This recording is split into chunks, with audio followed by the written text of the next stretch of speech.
Hi, Orpheus. Hello. Great to see you again. Great here. to see you again. Yeah. Superbooth 2025. I know, nearly the end of day one. Yeah. It's been an amazing day. And we can't end the first day without dropping by and having a look at the wonderful Artemis, which you've got here, which has not been that long announced, and I believe you've got some new updates on it, and it's kind of the final firmware now. Yeah, it's the final firmware, and basically we start. The production is the first batch is already it's done, and the first units are already shipped. Brilliant. So yeah, okay. we have the final firmware, the first released firmware. Of course, some updates are coming. So here is the released firmware version 1.0. And we have the sequencer and the arpeggiator. These are the ones that we didn't have back at the Boolean Friends show. Yeah. And the whole sound of it got cuts and corners there, here and there. So yeah, let's listen a bit. Yes, please. Love to.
Oh man, it's such a rich sound, and I'm hearing stuff different there on the left-hand side to the right-hand side, different LFOs and modulation going on. Yeah, we have the spread, which is basically the spread of the voices across the stereo field.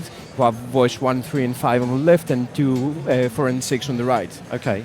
Then the modulation we're hearing were two basically different modulation.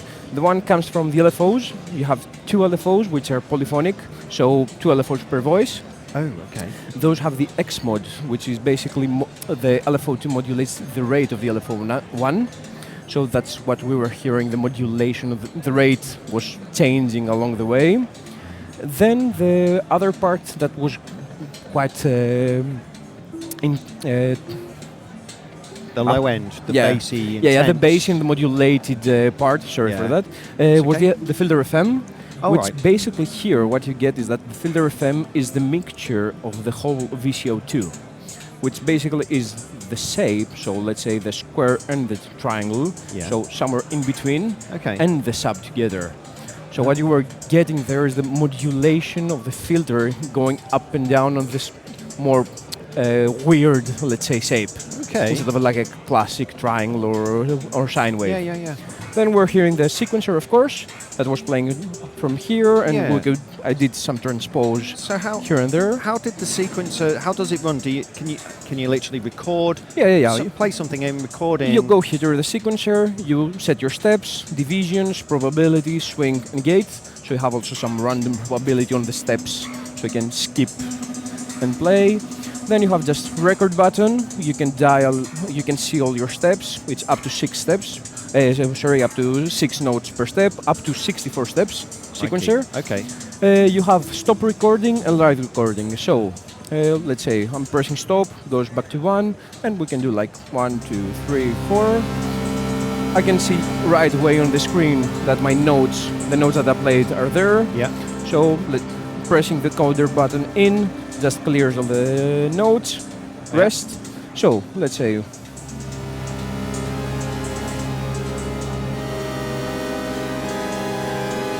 And if I want to do a tie, I'm just pushing in. the previous step, I can see that was a die. That's really simple. Right away.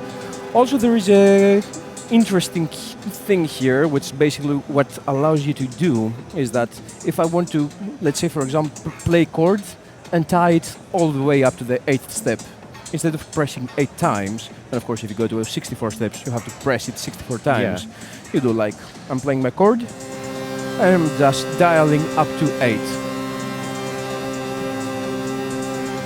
And now I can see that all my steps are tied up to 8. And of course, the 8th, it's the one I left, it's on. So that's it, right away.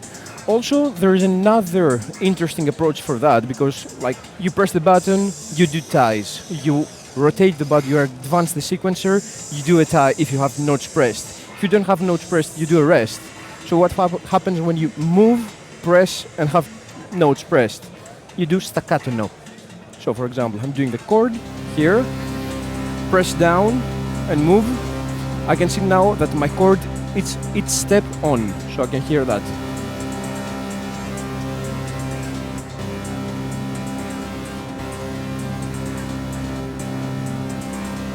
We're hearing the sequencing which is in 2 low divisions. Oh, okay. There we go, yeah. So I can see it going through the steps there. Yep. So I'm doing ties. The same applies to the live recording. And I can do it live also here. Great. Lovely. Right away. So here, for example, if I'm start playing with the probability,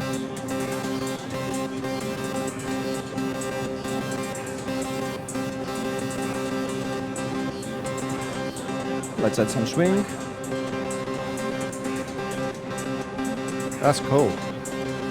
So these dials, which are usually used for delay, reverb, mod, and distortion, are now used for parameters within the sequencer. It's the same way, like you share these controls, these 5 sliders, and they are shared from distortion, modulation, deletion, reverbs. Yeah. The same thing goes right away with the sequencer.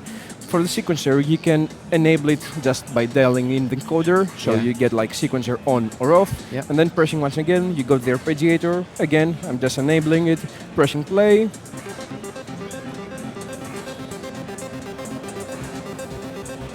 And pressing rec will hold the sequence, the arpeggiator.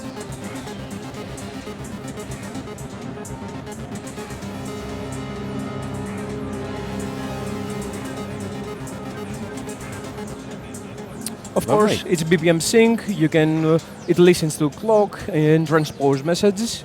So, other than that, I think we already covered most of the parts at the Boolean Friends show. Yeah. So you can check that out also.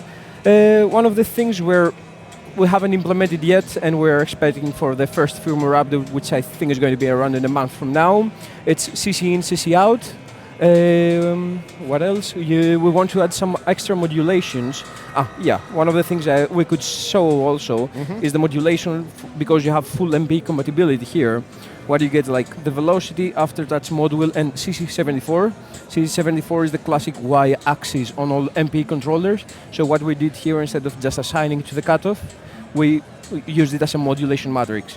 So you just press in, you say add, and you just dial any parameter you want, and all of them at the same time.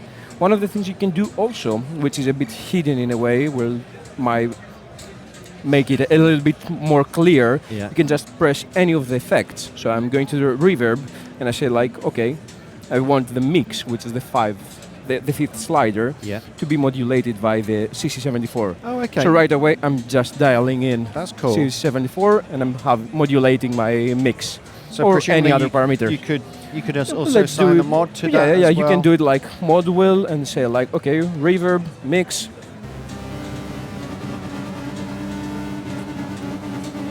Right now, the reverb, the algorithm we're listening to is the cloud reverb. Oh yeah, okay. Lovely. You can hear that modulation. Yeah. Very cool. Right away.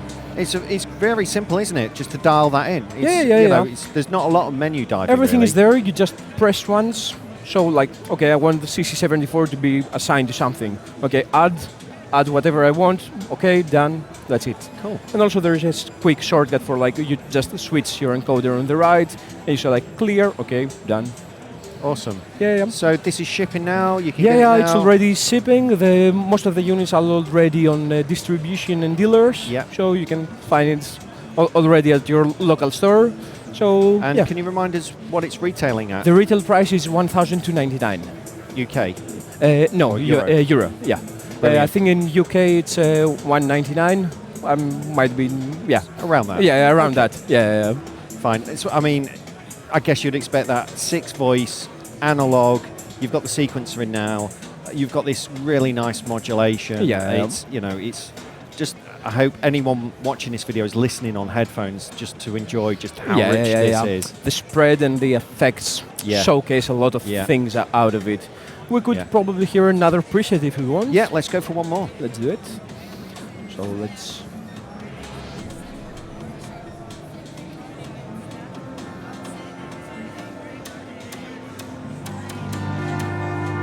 There we go.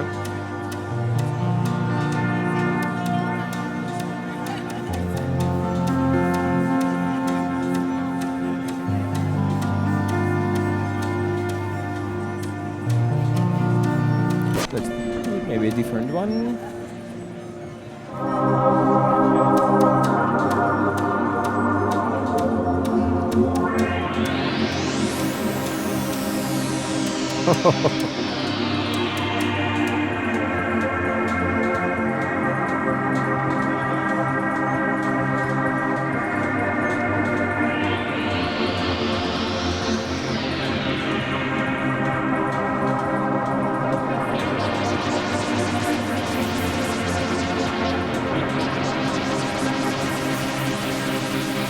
Let's cancel out also some of the effects.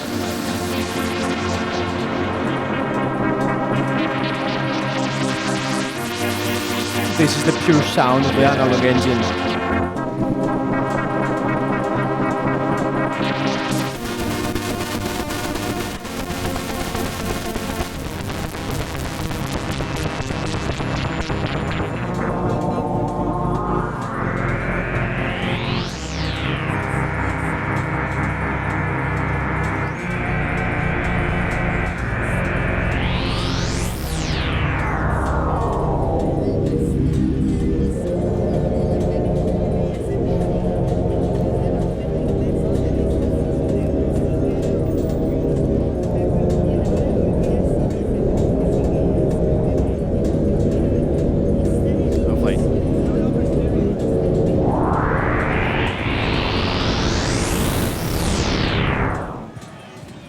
Brilliant.